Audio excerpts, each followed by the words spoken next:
Supreme War Marshal Drexkin stood before the galactic map in his command chamber, each conquered world glowing with the crimson light of the hegemony's dominion. 14 different planetary classifications had fallen before their unstoppable war machine. Today, they would claim their 15th. "Status report on the final target," he commanded, his voice echoing through the bridge of the dreadnought Extinction's Edge.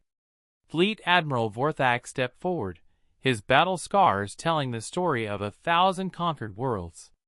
Earth. Class 15. Population, 7 billion primitive bipeds. Technological level, barely achieved nuclear fission. No unified government. No orbital defenses. Drexkin's mandibles clicked with amusement. Class 15? Our xenobiologists classified a world that primitive? Apparently it's an anomaly, War Marshal. The only Class 15 world ever discovered. The classification exists solely for this one planet. The War Marshal studied the tactical display showing Earth's blue-green surface. After conquering the crystalline warriors of Vex Prime, Class 14, the energy beings of Zephyr, Class 13, and even the hive mind collective of Kepler 7, Class 12, this seemed almost insulting. "Begin standard orbital bombardment protocol," Drexkin ordered. The first barrage should have ended it. Plasma cannons that had vaporized continents on other worlds struck Earth's major population centers. But instead of surrender broadcasts, the hegemony intercepted something unprecedented, defiant transmissions in hundreds of different languages. "War Marshal," Communications Officer Zeldare reported nervously. "The primitives aren't surrendering. They're organizing." "Organizing?" Drexkin's 4 eyes narrowed. "Show me." The holographic display revealed chaos that somehow formed patterns. Humans were emerging from destroyed cities, but instead of fleeing, they were regrouping. Military units from different nations that had been at war with each other mere hours before, were combining forces. Scientists shared weapons technology in real time across global networks that somehow still functioned despite the bombardment. "Impossible," breathed Admiral Vorthak. "They should be broken, scattered, begging for mercy." Instead, makeshift anti-aircraft installations began appearing across the planet's surface. The humans were salvaging their own wreckage, combining it with hegemony debris that had fallen from damaged ships, and turning it into weapons. "Sir," Tactical Officer Nexril announced, "we're losing fighters over the northern continents. The humans are using some kind of distributed defense network." Drexkin watched in growing disbelief as Earth's scattered military forces began operating as a single entity. Individual humans were sacrificing themselves to provide targeting data for others thousands of miles away. Parents were teaching children to build explosives.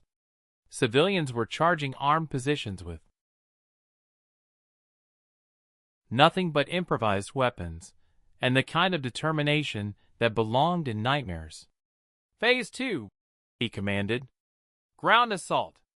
The first wave of hegemony shock troops landed expecting easy victory against a broken population. Instead, they found humans who had somehow turned their own cities into death traps. Every building was a fortress, every civilian was a potential combatant, and every victory came at a cost that made even hardened soldiers question their purpose. "War Marshal," Admiral Vorthak's voice carried a tremor that Drexkin had never heard before. "The humans aren't fighting like any species we've encountered. They're not trying to minimize losses or preserve infrastructure. They're fighting like they have nothing left to lose." The reports flooding in were unprecedented. Human soldiers continuing to fight with fatal wounds. Elderly humans detonating explosives in their own homes to eliminate hegemony squads. Children serving as scouts and messengers, moving through combat zones that would terrify veteran warriors. But the most disturbing reports came from the Psychological Warfare Division. "Sir, the humans are broadcasting on all frequencies," reported Intelligence Director KY Exmoth. They're not requesting aid or negotiating terms. They're sending messages to other worlds we've conquered.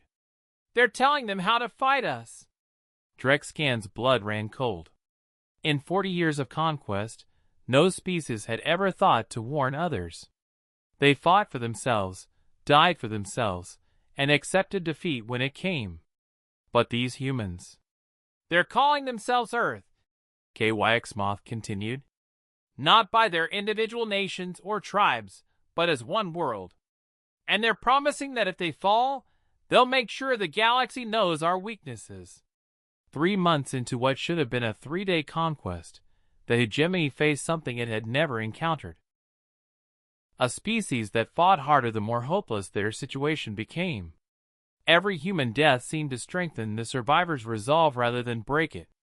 War Marshal, Admiral Vorthak said quietly, recommend immediate withdrawal. From a Class 15 world? Drexcan's voice was incredulous. Sir, I've studied the reports from all our previous conquests. We've never encountered anything like this. The humans don't just resist, they adapt. They're using our own weapons against us, learning our tactics in real time, and somehow maintaining morale despite impossible odds.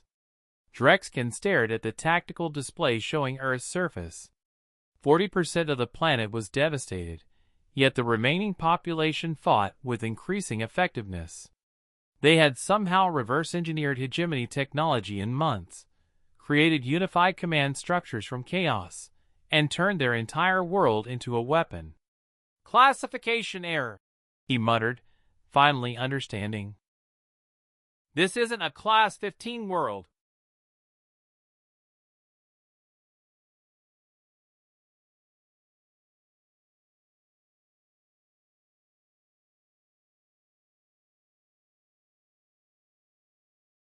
Sir, this is why there was only one Class 15 classification.